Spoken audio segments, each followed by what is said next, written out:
Olá, bem-vindo ao podcast 15 Minutos, o podcast da Record que aprofunda as notícias que mais mexem com a sua vida.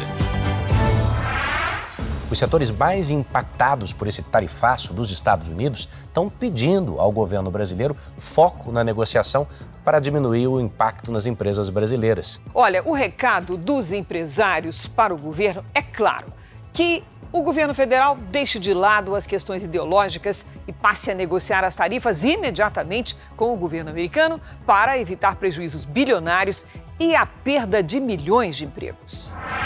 Bom, a gente está nessa contagem regressiva, né? A cada dia vamos nos aproximando do tarifaço de Donald Trump a partir de 1º de agosto. Esta medida vai impor um imposto de 50% sobre as exportações brasileiras para os Estados Unidos. Desde o anúncio, o governo Lula tem buscado alternativas diplomáticas para evitar prejuízos bilionários. A ofensiva americana já resultou em acordos com países como Japão, Indonésia e Filipinas. Mas, até o momento, o Brasil segue sem acerto. Nesse episódio, a gente atualiza o cenário para entender o atual estágio da crise entre os dois países, o que ainda pode acontecer, como é que o Brasil pode reagir. Participa dessa edição o professor de Economia do IBMEC Brasília, Renan Silva. Bem-vindo, professor. Muito obrigado pelo convite, agradeço, é uma grande satisfação poder atendê-lo. Falando dos últimos acordos, para tentar pensar juntos aqui no JR 15 Minutos quanto para onde o Brasil pode ir, num provável acordo também, agora vamos falar da gente. E para isso eu chamo de Brasília o nosso repórter Yuri Ascar, que já esteve aqui no JR 15 Minutos, professor. Quando nós anunciamos o tarifaço de Trump, ele passou os principais cenários, as principais reações, e agora você está de volta com a gente, Yuri, para dizer o que é que pode acontecer nesse momento. Um acordo ainda parece distante ou não? Olá, Edu, professor Renan. O clima é de tensão, viu? Faltam poucos dias para o tarifaço de Donald Trump entrar em vigor no dia 1º de agosto e o Brasil ainda não conseguiu fechar um acordo com os Estados Unidos. Por enquanto, o governo aposta ainda numa saída diplomática, mas conduzida nos bastidores. Nesta quarta-feira, o Brasil protestou na Organização Mundial do Comércio, OMC, contra as medidas de Trump. Professor, apesar de legítima, essa manifestação no OMC pode dificultar ainda mais um acordo? Olha, nesse caso eu acho que não dificulta, eu acho até um caminho natural e é praticamente compreensível que isso possa acontecer. O que me preocupa é que realmente o Brasil nesse momento mostra o tanto que ele está vulnerável a essa situação, porque nós temos nossa economia é extremamente dolarizada e nós dependemos muito dos insumos, né? Agora, eu acho que nesse caso extrapola um pouco a questão da OMC. Eu acho que nós entramos aí no campo realmente político, né? Quer dizer, são sanções que estão vinculadas a movimentos políticos e institucionais, como a alegação do próprio Donald Trump a respeito da nossa insegurança jurídica aqui, por exemplo.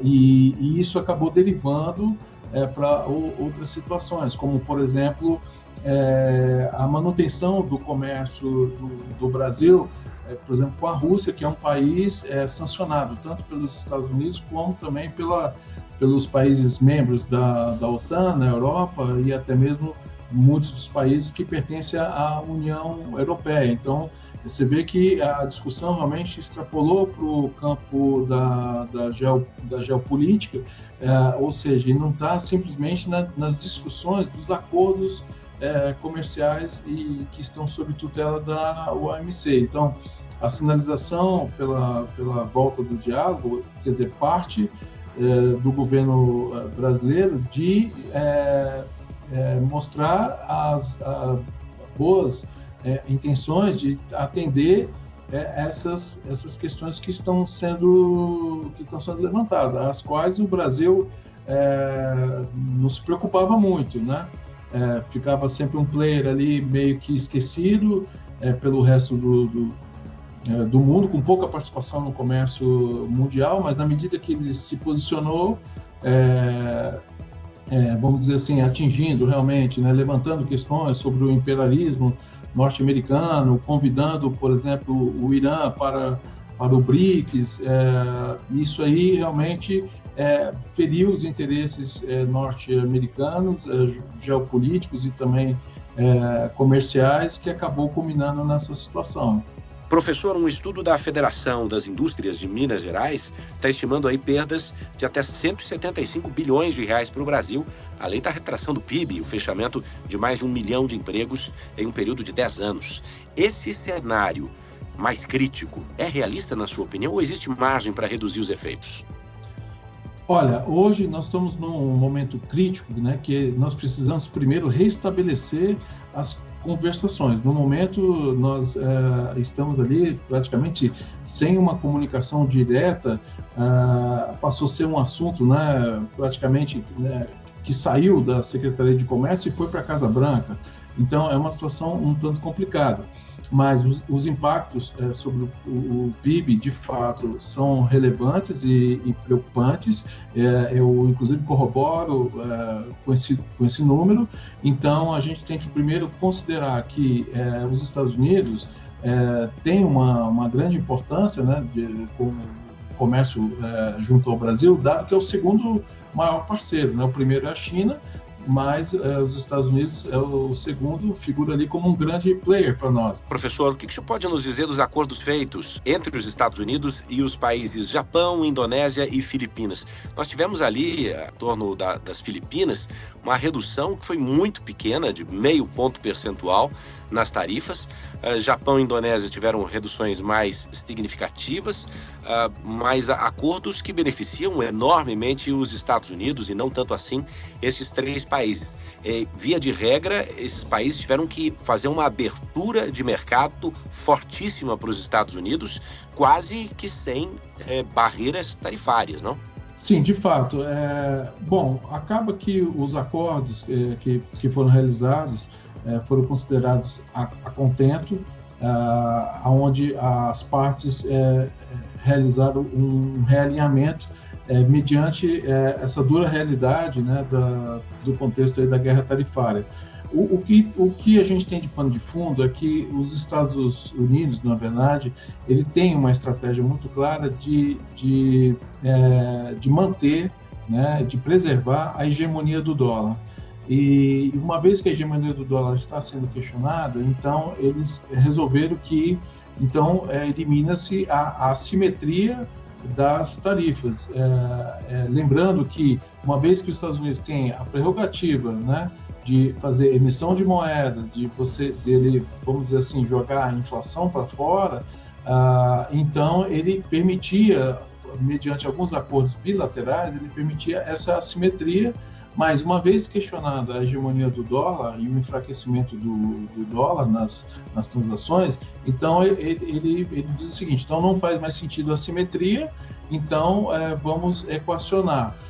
E o que acontece é que os países, principalmente os países asiáticos, né, que têm essa vocação pela economia de mercado, a exportação, tem os Estados Unidos como o principal destino das suas mercadorias. Então, todos empenharam ali esforços assim, consideráveis, né, para poder manter esse mercado consumidor importantíssimo para eles. Professor Renan, recentemente o governo mudou a abordagem e tem apostado em conversas reservadas com empresários e autoridades americanas, evitando os confrontos públicos. Essa diplomacia nos bastidores é eficaz? O Brasil demorou a adotar essa postura? Eu acredito que demorou, mas de fato eu considero que seja mais eficaz. Primeiro porque vamos entender, por exemplo, que talvez o Donald Trump seja pouco sensível a mudanças relacionadas a questões políticas, mas diferente, ele já é bastante sensível a questões econômicas que possam atingir os norte-americanos. Como a economia norte-americana é uma economia que não há indexação dos valores, né? Então qualquer choque de custo que você tenha na mercadoria gera uma rejeição muito grande por parte do norte-americano, ou seja, o norte-americano não aceita um aumento do seu custo de vida sem uma justificativa plausível. E isso realmente afeta demais a popularidade e também ali o modus operandi do consumidor norte-americano. Então, trazendo as empresas para conversar, para entender o problema de cada um, né, e também buscando o elo com as empresas norte-americanas também, que serão afetadas, então, por esse lado econômico, né, e como você falou, né, de bastidores, pode encontrar uma eficiência desejável. Tá? E, professor, setores como o de calçados, madeira e tecnologia já relatam prejuízos antes mesmo dessas tarifas entrarem em vigor. Quais áreas da economia brasileira estão correndo mais risco com esse tarifaço? Olha, de fato, os prejuízos já começaram porque algumas encomendas já ficaram ficaram suspensas, né? Então, isso já tem um reflexo na prática, né, e isso já está gerando incômodo e pressão por parte dos empresários. Mas, por exemplo, o setor de aviação nosso é bastante atingido. Também temos o setor de autopeças, né?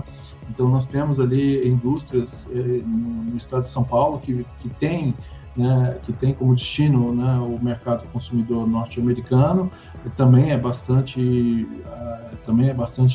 atingido sobre esse aspecto. O suco de laranja, como nós falamos, também. O estado de Minas também tem bastante produtos comercializados e, como você falou, também o mercado de calçados. Mas a pouca manufatura que nós temos no Brasil, realmente ela tem bastante afinidade com esse mercado e a gente já tem notícias, inclusive aí de empresas que já estão querendo entrar com férias coletivas, por exemplo. Então a gente vê que o impacto ele é imediato e negativo, né? Bom, vamos falar da lei de reciprocidade, né? O senhor diria que essa é uma resposta adequada ou um passo perigoso que pode escalar ainda mais o tarifaço?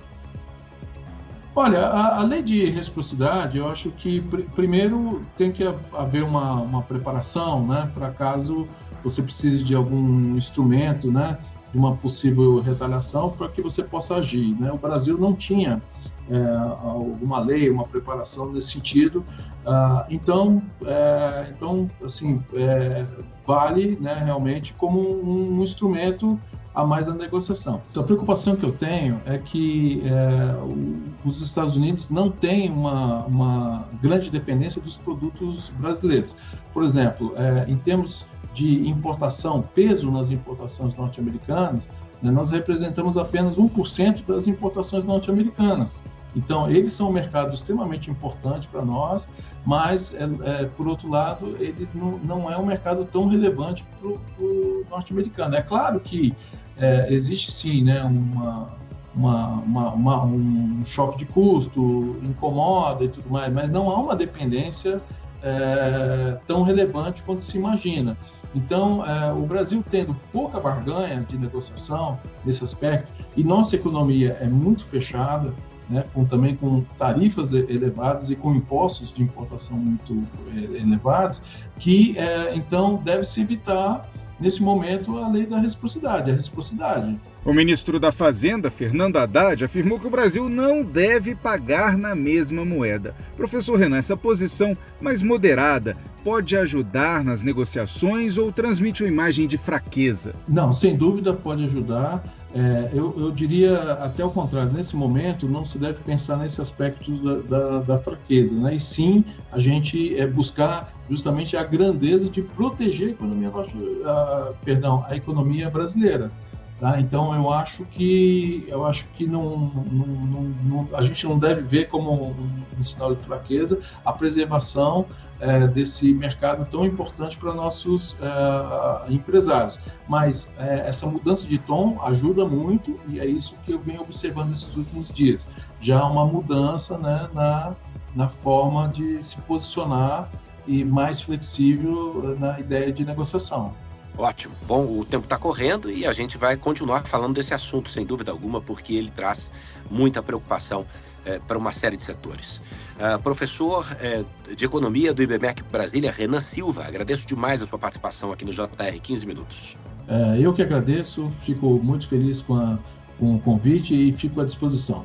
E também agradeço a participação de Yuri Ascar, repórter da Record em Brasília. Obrigado, Yuri. Obrigado, Edu, professor. Até uma próxima oportunidade. Tchau, tchau. Esse podcast contou com a produção de David Bezerra e das estagiárias Amanda Fusita, Bárbara Maiato e Yasmin Logrado. Sonoplastia de Wendel Montalvão. Coordenação de conteúdo, Deni Almeida. Direção editorial, Tiago Contreira. Vice-presidência de jornalismo, de Antônio Guerreiro. Você pode acompanhar o JR 15 Minutos no portal r7.com, nas redes sociais do Jornal da Record e nas principais plataformas de streaming. Muito obrigado pela companhia e bora para a próxima.